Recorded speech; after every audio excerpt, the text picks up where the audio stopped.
Olá, amigo do Efluente, seja bem-vindo a mais um episódio do EfluenteCast, um podcast onde um doutor em engenharia e um engenheiro ambiental, um professor e um aluno, um consultor ambiental e um operador de estações, um pai e um filho discutem e trocam ideias sobre o tratamento de águas efluentes. Esperamos que vocês gostem. Seja bem-vindo a mais um episódio do EfluenteCast. A gente está aqui dando sequência à parte de tratamento físico-químico. Na semana passada a gente conversou sobre a parte de coagulação e floculação, a parte um pouquinho mais conceitual, e hoje a gente vai falar mais da parte de equipamentos, então a coagulação em linha ou em tanques separados, quais as opções que a gente tem aí dentro da nossa experiência, beleza? Olá pessoal, tudo bem? Sejam bem-vindos a mais um episódio. Então, continuando, dando sequência ao assunto de coagulação e floculação, hoje vamos focar um pouquinho mais nos equipamentos, como o Augusto colocou. Então, quando a gente fala de coagulação e floculação, o que diferencia os dois em termos de equipamentos? É o gradiente de velocidade, a forma como eu vou produzir ou provocar a coagulação e como eu vou fazer com a floculação. E aí tem uma grande diferença. Quando eu falo de coagulação, como a gente viu, a gente tem ali praticamente uma reação química, e essa reação química depende de contato. Então, se eu tenho uma necessidade de contato, eu automaticamente tenho que ter mistura. Então, os processos de coagulação, quase nunca, numa estação de tratamento, tem vamos dizer assim, uma atenção específica. Né? Quase sempre eu posso fazer isso em linha, que a gente chama, na própria tubulação, onde eu estou adicionando ali o meu coagulante. E se eu der um espaço de tempo para ele, e a gente tem como calcular isso, né? É possível fazer esse tipo de projeto, né? E imaginar de quanto espaço eu preciso de tempo. Normalmente um tempo para a gente poder fazer uma coagulação é algo na faixa de segundos. Né? Menos do que 10 segundos são suficientes para a gente poder fazer uma boa coagulação. Eu lembro que foi até uma questão da tua prova. Na faculdade tinha que calcular a coagulação em linha. Isso aí, eu quase sempre gosto de colocar isso, né? Como forma de vocês entenderem se é importante, se é interessante colocar uma coagulação em linha ou se realmente eu tenho que ir para um tanque fazer, né, para um reator para fazer um processo de coagulação dessa forma. A gente tem formas de fazer isso, a gente já vai falar, mas não necessariamente a gente precisa. Por quê? E aí eu acho que é uma grande diferença, que a gente não comentou muito isso no episódio anterior, que é entre águas e efluentes. Quando a gente está falando de águas, o processo de coagulação, ele é muito mais delicado. Por quê? Tu já passou problemas na estação de tratamento onde o pessoal pensa assim, eu tenho uma coagulação, uma necessidade de coagulante bem baixa, então eu vou me preocupar menos. Não, aí é justamente eu tenho que te preocupar mais.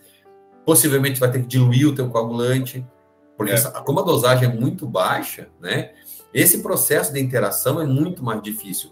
Quanto mais diluída está a minha contaminação, mais difícil é de eu aglutinar, porque justamente o meio está promovendo a solubilização. Por que um componente solúvel não coagula? Porque ele está muito disperso e é muito difícil, então, fazer esse caminho contrário. Né? Então, quando eu tenho... Já teve esse tratamento de água, acho que tu me ajudou nesse aí, que a gente teve que usar uma solução 3%. Isso aí. Porque uma solução que já vinha do fornecedor, e não tinha jeito de coagular. O PAC vem a 18%, né? O sulfato de alumínio vem a 68%. Então, já são, apesar de o sulfato até bem concentrado, mas o PAC ele é diluído, né? Relativamente diluído. É essa a concentração padrão que ela vem dos fornecedores. Então, tu precisou diluir. Por quê? Porque a tua concentração de contaminante era muito baixa. E aí, esses processos de coagulação e floculação na planta são muito delicados. E especialmente o de floculação, a gente já vai falar. Mas essa ideia de contato entre coagulante e o meu poluente, ela tem menos exigência, mas eu preciso ter duas coisas. Tempo, que é baixo, 10 segundos, né, é o suficiente, e agitação. Como que eu controlo essa agitação? Através do gradiente de velocidade. Então, uma das formas, a gente vai recorrer às equações da hidráulica, para poder fazer isso, né? Então, vai pegar essas equações em cima das nossas condições, por exemplo, se for um tubo em linha, fazer esse cálculo, né? Então, consigo fazer isso em termos de gradiente. Se eu vou usar um tanque é diferente, eu então não vou calcular o gradiente, mas eu vou adotar um gradiente, e aí eu tenho uma potência de motor. Também vai mudar das pás que tu vai ter, né? Se for um tanque. Se for tanque.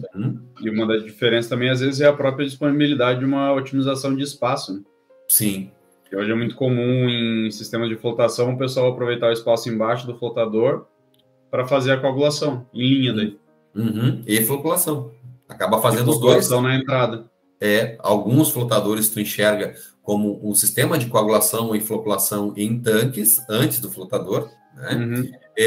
Em decantadores, que já são sistemas mais baratos, né? Então, tu muitas vezes parte para essa questão de coagulação e floculação em linha, e essa é a grande diferença. Quando a gente está falando em linha, a gente está falando no tubo, no próprio tubo, né? Na própria tubulação de efluente. Então, eu tenho uma bomba que está recalcando o meu efluente, e nessa tubulação eu coloco lá uma conexão de linha, e o próprio coagulante, com a bombinha dosadora, entra ali.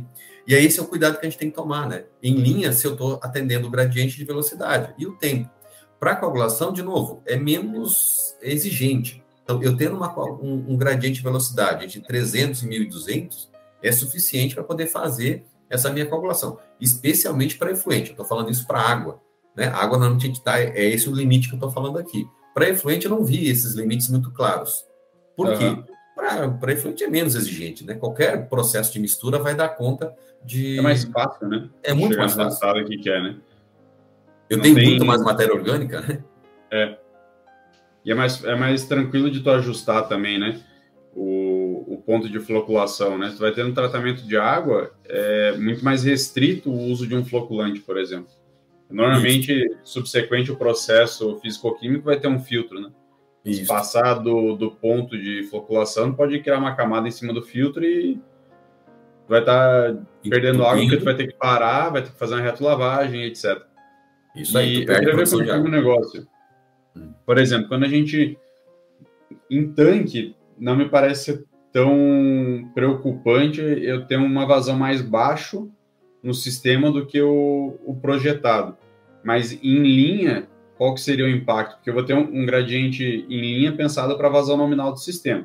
O gradiente de velocidade da tubulação, ela está completamente dependente da velocidade, né? Como o meu tubo não varia, certo? O meu tubo não vai variar o tamanho, e sim quem varia é a vazão, inevitavelmente a minha velocidade vai variar. Quanto menor a velocidade, menor o gradiente. Porque, via de regra, o restante dessa equação se mantém constante, né? A constante de Manning, as características do efluente, densidade, viscosidade, né? Tudo isso se mantém igual, né? Densidade, tudo igual. Aí o teu raio hidráulico, tudo isso se mantém intacto. O que vai mudar, para mudar o teu gradiente, é a velocidade. Então, sim, ele baixa bastante. De novo, se é para efluente, isso não tem um grande impacto.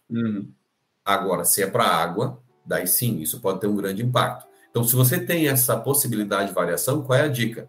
Projeta a tua estação com um gradiente mais alto. E quando tu tiver uma variação de vazão, então que vai mudar essa velocidade, teu gradiente vai baixar, mas não menos do que os 300 segundos na menos 1, que é o mínimo indicado, né? Para poder ter a coagulação. Então, essa é uma diferença. E por que tanque não é? Na realidade, o que vai mudar no tanque, embora isso também mude no caso da tubulação, é o TDAH. Tu diminuiu a tua vazão, como o teu volume é constante, no tanque, na tubulação também mas no tanque vai diminuir o quê? Vai ter mais tempo de contato. O que vai mudar? Por que o gradiente não vai mudar? Porque o teu gradiente está associado à potência do motor.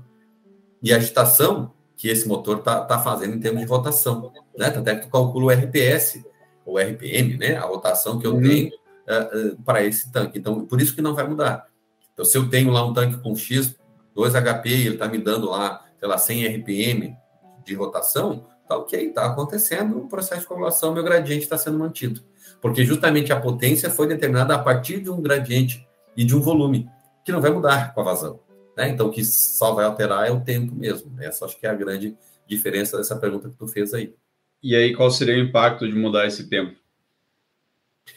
Muito pouco, porque, teoricamente, tu vai ter mais tempo de contato. E assim, de novo, a diferença entre um tanque e em linha. Quando eu vou olhar para o tanque, eu normalmente, para que o tanque seja viável do ponto de vista de tamanho, eu já admito um TDAH maior. Como eu falei ali, tubulação, segundos. No tanque, tu já parte de 5 minutos. Né? Então, aí já são 300 segundos, né? Muito diferente da tubulação, que você trabalhou lá menos do que 10 segundos. Então, você já tem um excesso. Então, um pouco mais, não é isso que vai mudar. Isso seria muito mais impactante até na floculação do que na coagulação. Sabe? Entendi. Então, né? Essa é a diferença. E aí, quando a gente parte para os tanques, para a coagulação e para a floculação, na coagulação, dificilmente eu tenho os floculadores de palhetas, que são aqueles bastante comuns para a estação de tratamento de água, né? Eu vou ter normalmente os de turbina. Então, que é apenas uma turbina embaixo, né? Um motor, um eixo, uma turbina, e ok. E eu projeto isso, dimensiono isso até com parâmetros de água. Se fizerem isso, está ok. Né? Tem a literatura do Ritchie, 2009, acho que muito boa para essa parte de identificar esses parâmetros, né? Muito boa. Que é de tratamento de água. E o que eu uso na hora de fazer os projetos. Né? Adapto essas questões da água, até falo para vocês lá nas aulas, né? Que a gente está buscando essa literatura para poder fazer esse processo, porque eu não encontrei isso específico em outro lugar. Tem mais atenção para esses pontos é a água, né? Um tratamento mais delicado, né? Como a gente tem falado. Então, eu vou estar partindo de um ambiente de muito mais cuidado, né? E aí sim, certamente vai funcionar bem para efluente, né? Certamente vai funcionar bem para efluente, tá? Então, essa eu acho que é o ponto, né? E aí, quando a gente vai partir para a floculação, também posso fazer nos dois formatos, tanto em linha quanto em tanque. E aí eu tenho mais opções para tanque, né? Porque, de fato, é um processo mais delicado. De novo, especialmente para água, mas para efluente também, né? Se eu não cuidar muito do gradiente, da agitação, eu vou quebrar o meu floco e não ajudar a formar o floco. E isso é crítico para o processo físico subsequente, né? Então, assim, quando que eu posso fazer em linha? Se a gente vai olhar para os efluentes, tu lembra de quantas estações tu já visitou, trabalhou? Esmagadora maioria para efluente é em linha. A maioria é em linha. Tá? Não vou dizer que é a totalidade, porque tem sim várias com tanques. Não, mas todas que eu fui até hoje, para efluente, frigorífico, curtume, etc., mas principalmente frigorífica, tudo em linha. Tudo em linha. Mas aquelas estações para saneamento, saneamento já dois tanques. Já são 2 tanques, né? Que é um dos poucos casos que eu vi em que tem em tanque. Tanto coagulação quanto saneamento ali, água e esgoto, normalmente são tanques, assim. Isso aí. Mas é raro, né? O mais comum é a gente fazer em linha. Agora, se a gente vai partir para água, tratamento de água, daí já vê que é completamente diferente. É raro quando eu tenho uma floculação em linha. Por quê? Quando a gente olha para floculação em linha, a gente, especialmente para estações de tratamento de água, as vazões são muito grandes. E aí, para eu poder garantir que eu tenho um gradiente de velocidade dentro do meu tubo, dentro da minha tubulação, eu tenho que ter um tubo muito grande. Então, esse tubo vai aí para 400 milímetros, 800 milímetros, e aí fica muito mais caro do que um tanque, e é muito melhor eu fazer no tanque. Então, por isso, nem é por causa de tamanho, não, eu não vou conseguir tempo TDAH dentro dos... Não, tu consegue, né? Especialmente porque em linhas tu precisa de TDAH, o que tu faz? Tu faz lá aquelas curvas, né? Tu vai fazendo o teu trabalho, tua minhoquinha lá, para poder produzir, botar mais tubos, tu consegue atingir o tempo total. Então, isso é bem tranquilo. Agora, o plano é isso, é que para te ter o gradiente de velocidade, você vai precisar ter um tubo maior. Por quê? O gradiente diminui bastante, né? Para a gente ter uma ideia, em floculação, a gente já vai para um gradiente na faixa de 20 até, no máximo, aí uns 80 segundos na -1. De novo, para efluente isso é verdadeiro? Não necessariamente. Tem situações que certamente o gradiente é muito maior do que isso. E flocula igual. De novo, porque para efluente eu tenho menos exigência. Flocula mais fácil, né? Tem mais matéria orgânica, tem muito mais reação ali de coagulação. Então, e isso para a parte de efluentes é um ponto positivo, né? porque tu consegue otimizar espaço de uma melhor forma, no caso, e também consegue economizar em manutenção, né? Sim. Energia. Sim. Esse acho que é o grande lance tanque, tudo, né? Para efluente, né? Além dessas questões de mais facilidade. Então, quando tu vê uma ETA compacta, né? Geralmente, de novo, tu vai na floculação, ela é em tanque, mesmo a compacta, porque não se arrisca a fazer um sistema em linha, porque é mais difícil, não que não dê. Né? A gente projeta, né? Vocês de novo viram lá o projeto, e o projeto é baseado também no sistema em linha. Eu só tenho que garantir o gradiente. E aí é o problema que a gente olha, né? Eu vou olhar o gradiente de velocidade. E a tubulação, então, deu uma tubulação muito grande, maior do que 110 milímetros, que são os comerciais. Então eu vou optar por tanque, porque daí a partir dali começa a ficar muito caro. As conexões, né, acessórios de tubulação começam a ficar muito caros. E aí não compensa fazer isso. Mas na grande maioria vai trabalhar com tubo de 75, de 100 até 110, no máximo, dependendo muito da vazão. Então, de novo, o que eu controlo? O gradiente de velocidade. O tempo. Se a gente vai comparar um tempo, de novo, para floculação em linha, ele é menor um pouco do que uma floculação em tanque, só que não muito. A gente não diminui muito de 5 minutos o nosso tempo para floculação em linha. E já para tanque, a gente vai trabalhar de 20 a 40 minutos. Então, bem mais próximos lá do que a coagulação. De novo, porque eu tenho mais cuidados, né, mais delicado aí, a minha diferença entre um processo e outro. Então, fazer a coagulação em tanque, ela é uma opção, quando em linha deu uma tubulação maior do que eu tenho comercialmente, e eu vou, então, partir dos mesmos cuidados, mas das mesmas formas de dimensionamento do que o tanque para coagulação. Vou buscar a minha potência através de um gradiente que eu vou escolher, vou buscar o TDAH, e eu posso ter ou turbina, a diferença é que agora eu posso ter paletas.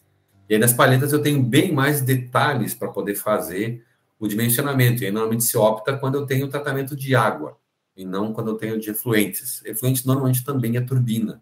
Então é um tanque convencional em que eu tenho, de novo, um motor, uma haste e uma turbina dimensionada de acordo para dar o gradiente de velocidade e fazer o processo de floculação. Bem dizer, tudo fica em cima disso, né, do gradiente. Vai ficar em cima do gradiente. Isso vai determinar a potência, a rotação, no caso, especialmente no caso da floculação, que é mais delicado, mas da coagulação também. Está na mesma linha, né?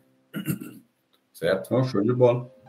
E quando tá com alguma coisa? Só acho que quando a gente fala de floculação, especialmente associada a flotadores, em que normalmente eu tenho lá o meu sistema espiral, né, de sistema de tubulação, e lá no iniciozinho vai ter a dosagem do meu coagulador, do meu coagulante, um ponto vai estar um pouco mais acima, se for o caso, do meu floculante, e sempre eu vou ter ali, o ideal que tenha, né, tomadas de amostra, depois da adição do coagulante, depois da adição do floculante, se tiver. Então, antes de entrar no flotador, ou até mesmo no decantador, eu sugiro isso em qualquer situação, ou sei lá, tem uma tomadinha de amostra, você verifica como é que está num becker de vidro, né? Como é que está, uma proveta, como é que está o teu processo de coagulação e floculação, para ver se não tem nenhum ajuste ainda a se fazer, para daí você poder adentrar ao sistema físico de separação, né? Ou o decantador, ou o flotador. E aí aqui, normalmente a gente trabalha o decantador quando a gente está associando a sistema de pós-tratamento ou sistemas mais simples de físico-químicos. Então, eu uso o decantador. Então, sistemas mais complexos ou alguns tipos de efluente, como quase sempre frigorífico e laticínios, tem um flotador na sequência desse tratamento físico-químico, né, nesse separador físico. O flotador é melhor, é mais eficiente, ocupa menos espaço e mais adaptado aí a esse tratamento, vamos dizer assim, primário, né? Antes do sistema biológico. Não gosto de chamar de primário porque não é, né? Ele é um tratamento secundário porque ele removeu o material coloidal, então tu fica naquele limbo. Mas enfim, antes de um processo físico-químico, de um processo biológico. Não, beleza. Mas eu acho que era isso, e a gente sempre chama a atenção de que alguém tiver alguma dúvida, que, de novo, pode postar e a gente, em algum episódio posterior, vai retratando, ou podemos gravar um episódio específico sobre algo que nossos ouvintes aí tenham dúvida. Não, bem tranquilo. Então, acho que sobre isso tá bem explicadinho, né? A gente conseguiu falar sobre a parte de conceitos, a diferença de alguns equipamentos e o que interfere nisso. Acho que dá para fechar por aqui, né? Próximo episódio a gente deve dar sequência para a parte de tratamento biológico, então, muito provavelmente. Beleza? Valeu, pessoal. Até uma próxima. Falamos. Um grande abraço. Até mais. Fala, amigo do Efluent. Chegamos ao final de mais um episódio do EfluentCast. Se tu gostou, por favor, deixa aqui o teu like. Se tu não gostou, deixa aqui a tua sugestão para que a gente possa aprimorar cada vez mais os nossos episódios. E, por favor, não esquece de compartilhar esse episódio com o teu chefe, teu colega, um ex-colega de faculdade, alguém que possa também apreciar o conteúdo que a gente tem a oferecer, beleza? Até a próxima. Um abraço.